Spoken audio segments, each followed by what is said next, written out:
What first comes to mind when you hear about Swedish filmmaking legend Ingmar Bergman? Is it Cries and Whispers? Fanny and Alexander? The Seventh Seal? Over the course of his 60-year career, Bergman directed more than 40 feature films, many of which still stand among some of the most influential and important films ever made. Unfortunately, when an artist has a career this extensive, many great works get lost in the shuffle, hidden in the shadow of masterpieces, and it is with great regret that 1968 Skammen, Shame in English, finds itself in this situation. Bergman mainstays Liv Ullmann and Max von Sydow star as married couple Jan and Eva, who have escaped a vicious civil war by retreating to a small island, disconnecting the telephone and breaking the radio. This escapist and isolationistic attitude, however, does not protect them, and the war again manages to catch up with them, and this time there is no retreat. Manipulated by both sides, forced into prison camps, and left with nothing but their own loathing for each other.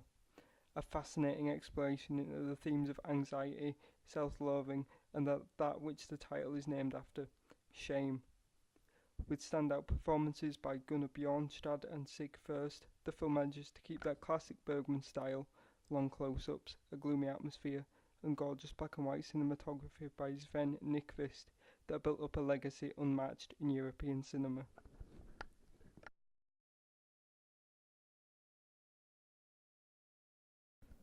The personal standout scene for me would have to be the scene in which Max von Sydow and Liv Ullmann stumble upon a wounded teenage soldier in a greenhouse, and it is this scene in which we see the effects of the events the characters have suffered through, and that they have been changed forever by the turmoil they have gone through.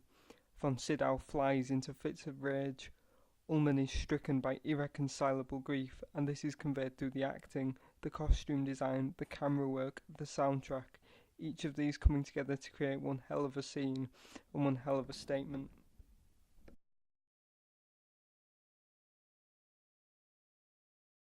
Ingmar Bergman's Skammen isn't perfect.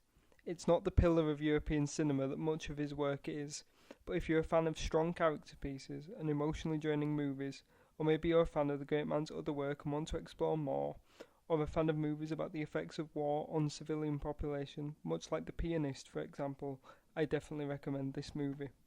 A DVD copy is widely available in Europe, the US and Australia, with MGM in the former two and the Distinction Collection in Australia, releasing the film in a box set with Hour of the Wolf, The Passion of Anna and The Serpent's Egg, and I believe the US, it also features Persona. If this is the case, then definitely go for that set.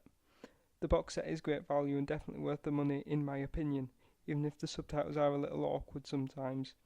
The releases themselves are not quite up to the standard of the Tartan Video and Criterion Collection Bergman features, but for these incredible overlooked films, it's well worth picking up and checking out.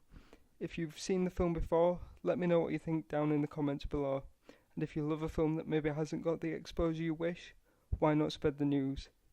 This has been A Centre France with Movies You Might Have Missed.